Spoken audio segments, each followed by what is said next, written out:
Hello friends, आज हम लोग मुगल साम्राज्य का संक्षिप्त अध्ययन करेंगे, जिसमें इनके 6 महान शासकों के बारे में जानकारियाँ देने का काम करेंगे।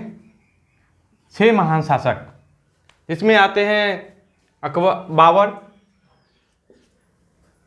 हुमायूं, अकबर, जहांगीर, शाहजहां और औरंगजेब। ये 6 महान शासकों ने मुगल साम्राज्य को एक काफ़ी विकसित साम्राज्य का रूप देने का काम किया, एक विस्तृत साम्राज्य। और कहते हैं अंत में औरंगजेब ने एक ऐसा साम्राज्य बना दिया जिसको सुनने की कल्पना तो अंग्रेज भी पूरा न कर सका। ठीक है, तो मुगल वंश के शासकों ने, इस 6 महान शासकों ने कैसे भारत का निर्माण किया, एक विस्तृत भारत का, तो आज हम लोग इसकी जानकारी इकट्ठा करेंगे। ठीक है, सबसे पहले मुगल साम्राज्य। ठीक है, 1526 से 1707 ईस्वी, 1526 से 1707 ईस्वी तक इन 6 महान शासकों ने शासन किया। इसके बाद उत्तरवर्ती मुगल में आते हैं, जो एक एक करके क्या हो रहा है, धीरे धीरे मुगल साम्राज्य का विघटन हो रहा था, तो उसका अध्ययन हम लोग एक साथ करेंगे अलग से।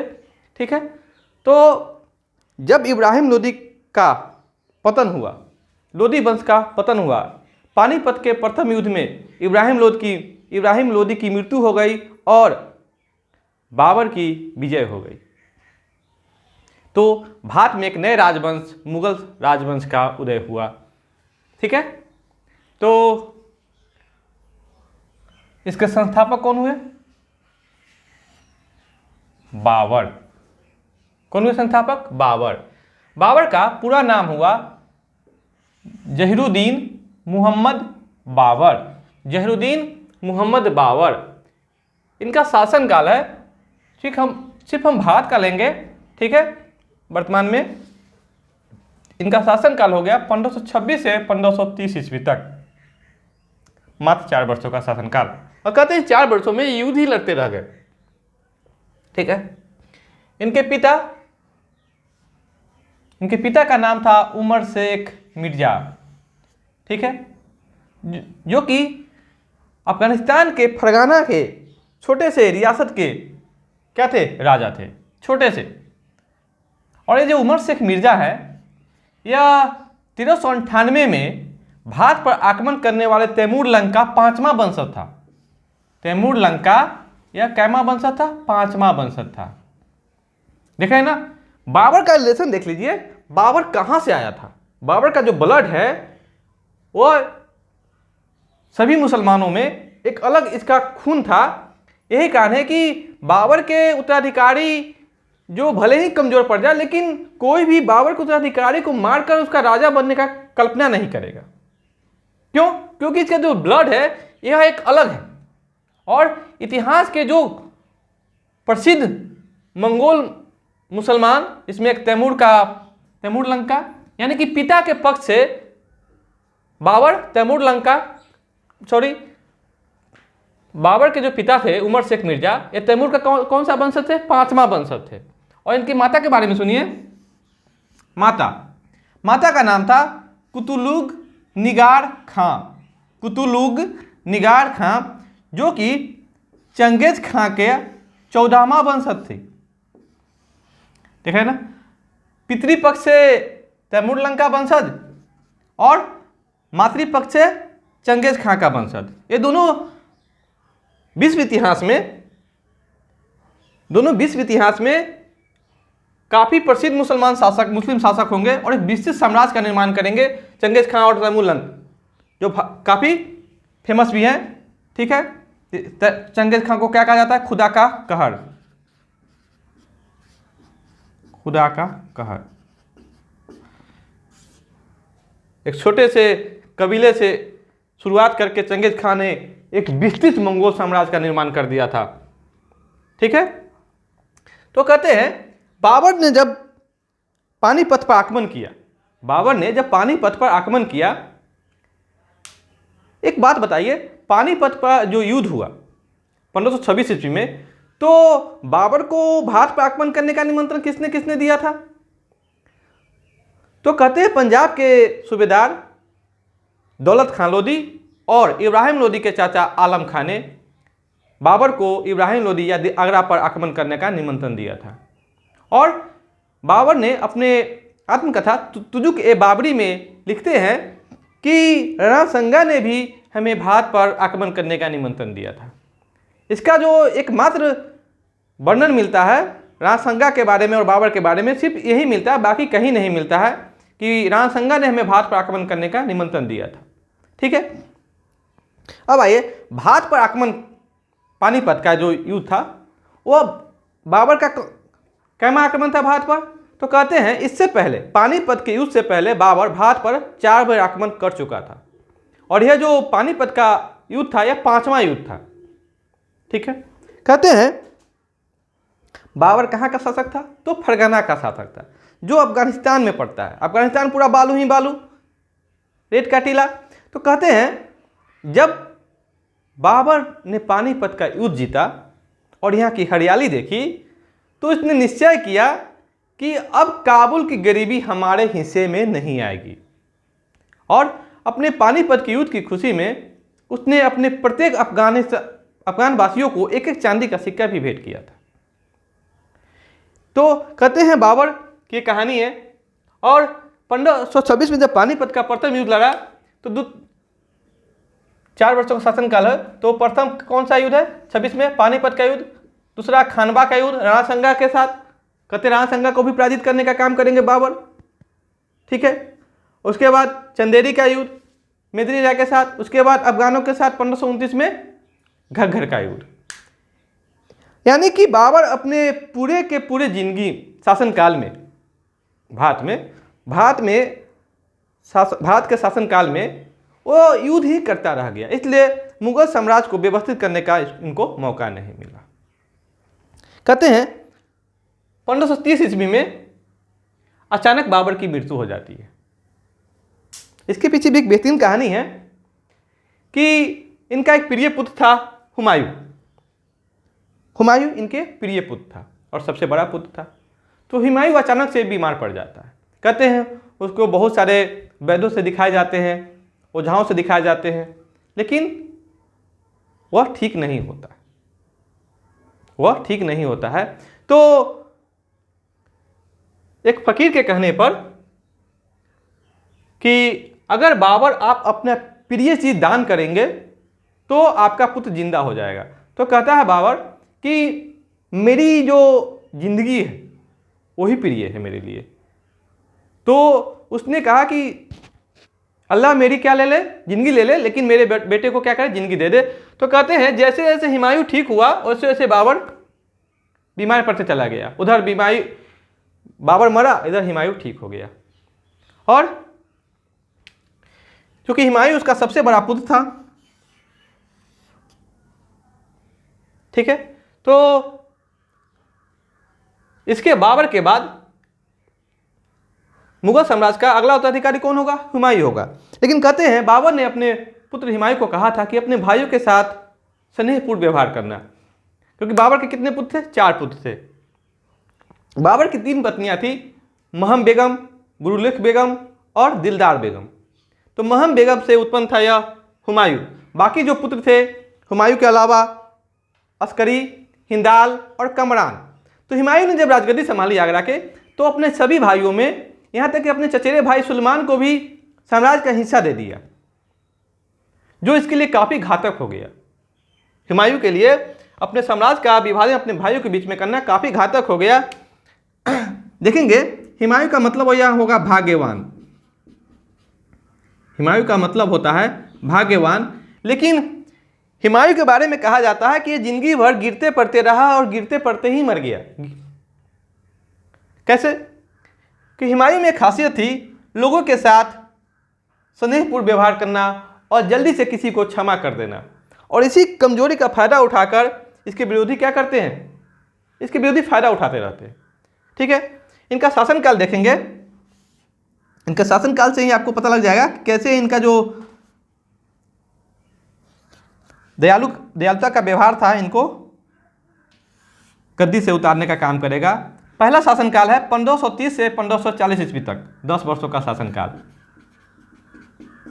और दूसरा है 1556 से 1555 से 1556। देख रहे हैं ना, बीच में जो 15 वर्ष का गैप है, देख रहे हैं ना, 15 वर्ष का जो गैप है ये कहाँ गया? इसके बीच में कौन आया? आखिर क्या कारण था कि हुमायूं को गद्दी छोड़ना पड़ा? कहते हैं हुमायूं ने एक गलती कर दी थी। बिहार के शासक शेर खां, जो आगे चल करके शेर शाह सूरी के नाम से भारतीय इतिहास में प्रसिद्ध होगा और सूरी वंश की स्थापना करेगा, तो शेर शाह के प्रति दयालु का भाव दिखाया था, दयालुता का भाव दिखाया था और उसे क्षमा किया था। लेकिन शेर शाह ने अपनी चालाकियों से हुमायूं को बेवकूफ़ बनाया और दिल्ली की गद्दी पर कब्जा कर लिया, सॉरी आगरा की गद्दी पर कब्जा कर लिया और हुमायूं को 15 वर्षों का वनवास झेलना पड़ा। ठीक है, लेकिन कहते हैं हुमायूं अब हिम्मत नहीं हारेगा और फिर से शुरुआत करेगा और करके 15 वर्षों के बाद फिर आएगा और फिर आगरा की गद्दी पर काबिज हो जाएगा। लेकिन कहते हैं हुमायूं की ज़िंदगी में कभी सुख न था, हुमायूं की ज़िंदगी में कभी सुख न था, क्योंकि फिर से राजगद्दी मिलेगा और मात्र 6 महीने के बाद ही गिरते पड़ते, यानी कि अपने द्वारा बनाए गए पुस्तकालय की सीढ़ियों से गिरकर इनकी मृत्यु हो जाएगी। ठीक है, 1556 ईस्वी में इसकी मृत्यु हो जाएगी। एकमात्र मुगल शासक जिसने अपने भाइयों के बीच साम्राज्य का क्या किया? विभाजन कर दिया, जो इसकी सबसे बड़ी गलती थी। ठीक है, हुमायूं के बारे में और जान लीजिए। हुमायूं है क्या है? यह भाग पे काफ़ी विश्वास करता था, ज्योतिष पर काफ़ी विश्वास करता था और इसीलिए यह 7 दिन 7 रंग के कपड़ा पहनता था।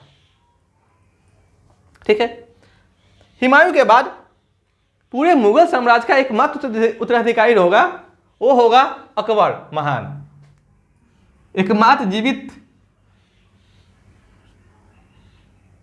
व्यक्ति मुगल साम्राज्य का, मुगल वंश का अकबर महान।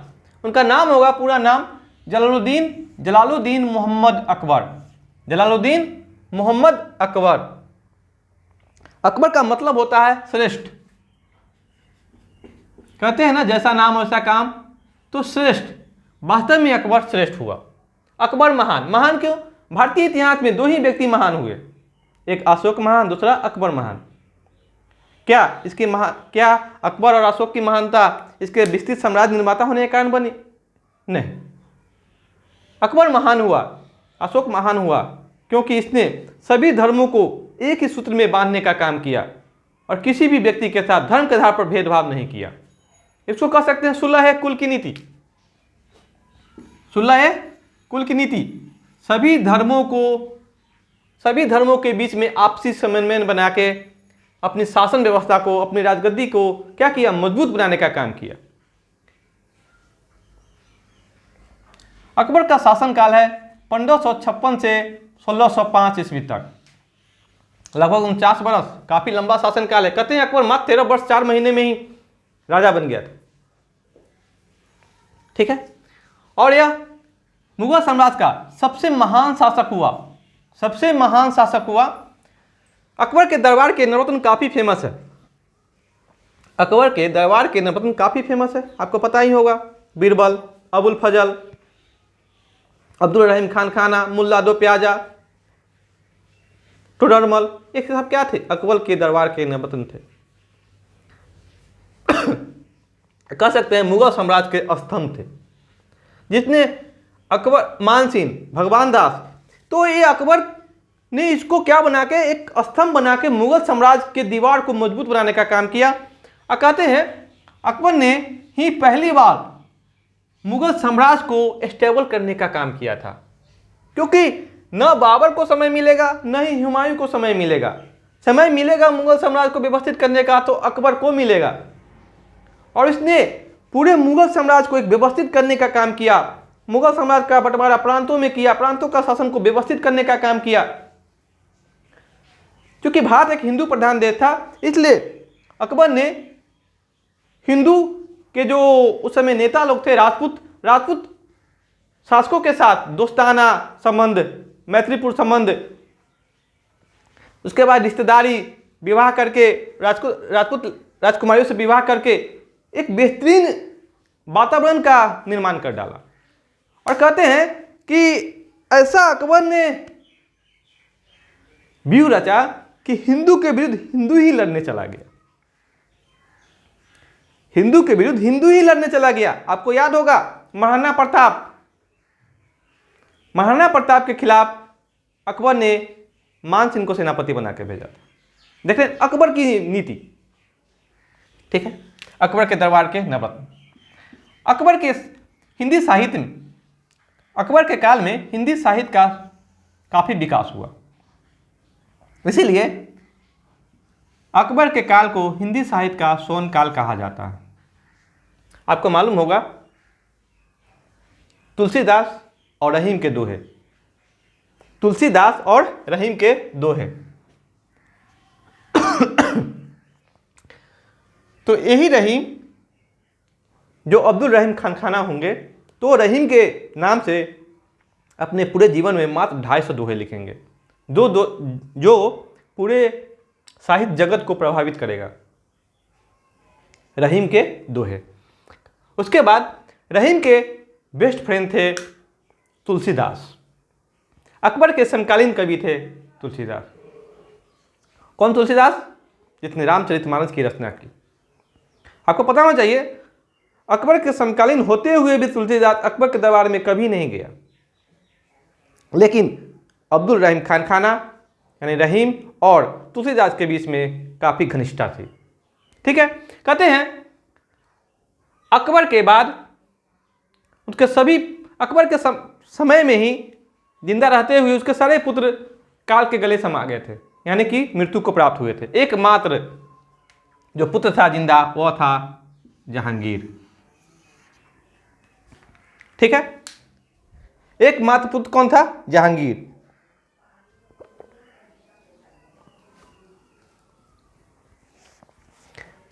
तो जहांगीर की ताजपोशी हो गई। उनका शासनकाल था 1605 से 1627 ईस्वी तक। जहांगीर का बचपन का नाम था सलीम। जहांगीर का बचपन का नाम क्या था? सलीम। कहते हैं अकबर को जब पुत्र की प्राप्ति नहीं हो रही थी, संतान की प्राप्ति नहीं हो रही थी, तो अकबर शेख सलीम चिश्ती की दरगाह में गया था। शेख सलीम चिश्ती, फतेहपुर सीकरी। तो उसके आशीर्वाद से जहांगीर का जन्म हुआ। तो उन्होंने, अकबर ने शेख सलीम चिश्ती के नाम पर ही अपने बेटे का नाम सलीम रख दिया और प्यार से क्या कहने लगा? शेखू बाबा। जहांगीर के साथ नूरजहां का नाम जुड़ता है, ठीक है। जहांगीर के साथ नूरजहां का नाम जुड़ता है। कहते हैं जहांगीर ने एक समय के बाद पूरी की पूरी शासन व्यवस्था नूरजहां के हवाले कर दी और नूरजहां ने एक गुट बनाकर पूरे शासन व्यवस्था का संचालन किया, जिसमें शाहजहां भी था। कहते हैं जहांगीर के समय में चित्रकला का काफी विकास हुआ, इसलिए जहांगीर के समय काल को चित्रकला का स्वर्ण काल कहा जाता है। क्या कहा जाता है? चित्रकला का स्वर्ण काल। कहते हैं जहांगीर के पास चित्रकला को परखने की ऐसी खूबी थी कि वो कहता था कि एक ही चित्र में अगर कोई चित्रकार कोई आंख बना दे, कोई अलग दूसरा चित्रकार नाक बना दे, कोई चेहरा बना दे, तो मैं पहचान लूँगा कि आंख कौन बनाया है, नाक कौन बनाया है और चेहरा कौन बनाया है। माने इतनी जादुई परख थी जहांगीर की चित्रकला के प्रति, ठीक है। कहते हैं क्योंकि जहांगीर ने तो अपना शासन व्यवस्था किसके हवाले कर दिया था? नूरजहां के हवाले कर दिया था। तो नूरजहां के षड्यंत्र के कारण विद्रोह होगा और 1627 ईस्वी में शाहजहां आगरा की गद्दी पर बैठेगा। आगरा की गद्दी पर बैठने का काम शाहजहां। इसका शासनकाल होगा 1627 से 1658 ईस्वी।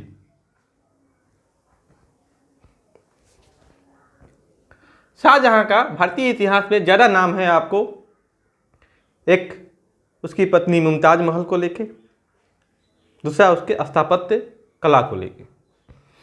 कहते हैं शाहजहां की शादी मुमताज महल से हुई थी और उससे 7 बच्चे हुए थे। ऐसे बच्चे तो बहुत थे लेकिन 7 बच्चे जिंदे थे। तो कहते हैं मुमताज महल की मृत्यु के बाद ही शाहजहां ने उसकी याद में ताजमहल का निर्माण कराया था। देखा है ना,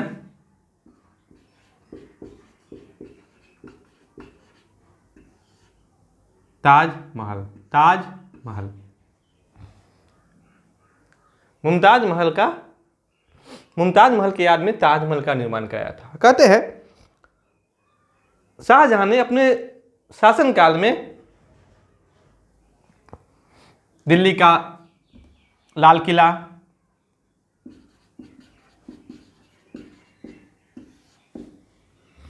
दीवाने आम, दिल्ली का दीवाने आम, दीवाने खास, आप लोग नोट करते रहेंगे, दीवाने आम,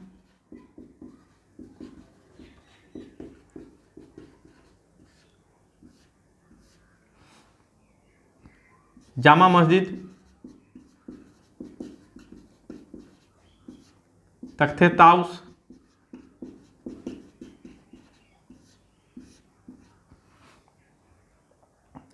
और आगरा के किले का मोती मस्जिद, इनका निर्माण कराया था। कहते हैं इन निर्माण की सबसे बड़ी खूबी क्या थी? पितृदुरा, पितृदुरा मतलब कि दीवारों पर, संगमरमर की दीवारों पर हीरे, जवाहरात, मोतियों की सजावट जो काफी बेहतरीन थी, जो कि शाहजहां के शासनकाल को स्थापत्य का स्वर्ण काल कहलाता है। इतिहासकार शाहजहां के शासनकाल को स्थापत्य का स्वर्ण काल कहता है। ठीक है, अब आते हैं शाहजहां के समय, अंतिम समय में जब शाहजहां बीमार पड़ते हैं तो इसके पुत्रों के बीच में उत्तराधिकार के लिए संघर्ष छिड़ जाता है। इन संघर्ष में उसके 4 पुत्र थे, तो इस संघर्ष में औरंगजेब की जीत होती है। इस संघर्ष में औरंगजेब की जीत होती है। औरंगजेब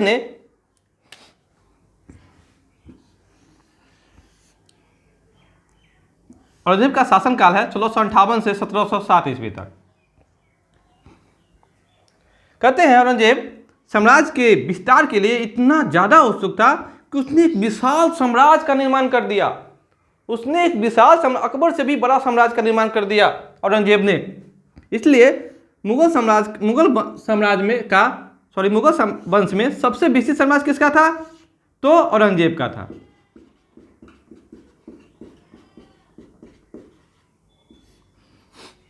जिसमें गोलकुंडा, बीजापुर आदि का क्षेत्र भी था। यहाँ तक कि कुछ समय तक मराठा के भी जो कि कुछ किले थे, 23 किले, वो भी औरंगजेब के हवाले थे। ठीक है, मुगल शासकों में औरंगजेब का 2 बार राज्याभिषेक हुआ। कितना बार राज्याभिषेक हुआ? 2 बार। पहला दारा शिकोह की मृत्यु से पहले, दूसरा जब दारा शिकोह की मृत्यु हो गई उसके बाद ये अकेला बच गया, तो उसके बाद 2 बार राज्याभिषेक हुआ। कहते हैं औरंगजेब काफी धार्मिक कट्टर था और सुन्नी धर्म का कट्टर समर्थक था। यही कारण है कि वह सिक्के पर कलमा खुदवाना, चित्रकारी आदि को बंद कर देगा और जजिया कर की पुनः शुरुआत कर देगा। जिस औरंगजेब अकबर ने जजिया कर को समाप्त कर हिंदू को अपने पास लाने का काम किया था, उसी जजिया कर को फिर से कौन लागू कर देगा? औरंगजेब लागू कर देगा। और यही नहीं, वह धार्मिक अंधभक्ति में जो 3 शासक का नाम इतिहासकारों के द्वारा बताया जाता है, फिरोज शाह तुगलक, सिकंदर लोदी, औरंगजेब, तो उसका यह सबसे चरम सीमा था। औरंगजेब, फिरोज शाह तुगलक नाम देखिए, हम लोग पढ़े भी हैं पिछले क्लास में, कि फिरोज शाह तुगलक ने धार्मिक कट्टरता को काफ़ी बढ़ावा दिया, मुस्लिम धर्म को हिंदू धर्म के से काफ़ी ऊपर उठाने का काम किया और हिंदुओं को दबाने का काम किया। तो उसको सिकंदर लोदी ने और भी ज़्यादा बढ़ाया और औरंगजेब तो उसकी क्या हो गया, शीर्ष सीमा ही हो गया, शिखर बिंदु हो गया। और यही कारण है, औरंगजेब के धार्मिक अंधभक्ति के कारण ही, मुस्लिम धर्म के ज़्यादा से ज़्यादा प्रचार करने के कारण ही उस समय के राजपूत शासक, मराठा जैसे शिवाजी हो गए, सिख गुरु आदि इनके खिलाफ हो गए, जैसे जाट भी ये सभी इसके खिलाफ हो गए और मुगल साम्राज्य की नींव को खोदने का काम करने लगे, जो कि मुगल साम्राज्य का पतन का एक कारण भी बना, औरंगजेब की धार्मिक अंधभक्ति। ठीक है।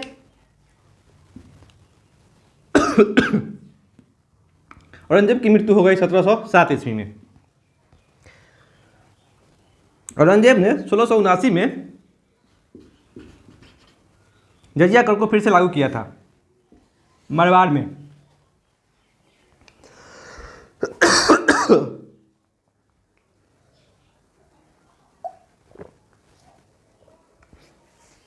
तो आज हम लोग मुगल साम्राज्य का एक संक्षिप्त अध्ययन कर लिए हैं। अगला वीडियो में हम लोग एक एक करके अध्ययन करेंगे।